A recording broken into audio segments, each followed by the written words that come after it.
जय मसीह की। सही जगह पर हों और पाप से बचे रहें। यदि आप एप्पल जूस का गिलास लेकर किसी बियर बार में जाकर पिएं तो लोग यही समझेंगे कि आप शराब पी रहे हैं।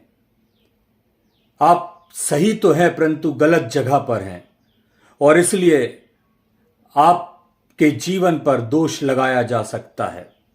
कई बार हमारे साथ ऐसा होता है कि जहां हमें होना चाहिए हम वहां नहीं होते, परंतु जहां नहीं होना चाहिए हम वहां पर उपस्थित होते हैं। दाऊद के साथ भी यही हुआ। दाऊद जो शूरवीर था, दाऊद जिस पर परमेश्वर का आत्मा प्रबल से कार्य करता था, वो भी पाप में गिर जाता है।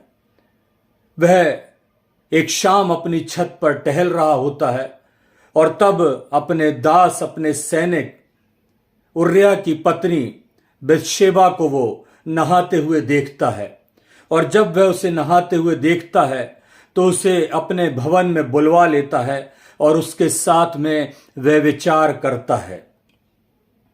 गलत जगह पर था, गलत समय पर था और इसलिए उससे वह विचार जैसा पाप हो जाता है।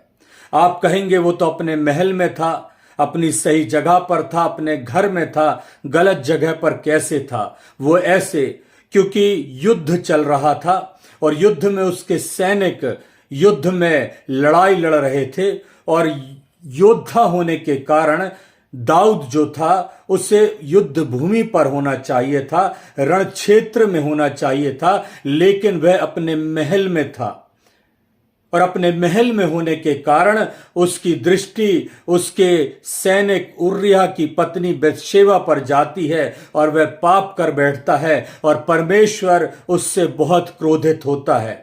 यदि सही जगह पर होता तो उससे यह पाप नहीं होता। यदि वह रण क्षेत्र पर होता उससे पाप नहीं होता। यदि वह युद्ध भूमि पर होता उससे पाप नहीं होता, क्योंकि वह गलत जगह पर था इसलिए वह पाप में पड़ गया और हम देखते हैं कि परमेश्वर उससे अति क्रोधित होता है और यहां तक कि पाप वो करता है कि उसके पति बत्शेबा के पति को वो मरवा डालता है, उसका कत्ल करवा देता है और उस की पत्नी बत्शेबा को वो पत्नी कर कर अपने साथ में रख लेता है और जिसके कारण परमेश्वर अति क्रोधित होता है। मेरे प्रियो, अपने स्थान का सही चयन करें। आप कहां पर हैं, किसके साथ हैं, किसकी संगति में हैं, ये बहुत प्रमुख बात परमेश्वर के जीवन में रखता है, हमारे जीवन में रखता है। और यदि हम गलत स्थान पर होंगे तो हमारे गलत निर्णय होंगे और यदि हम सही स्थान पर होंगे तो हमारे सही निर्णय होने पाएंगे।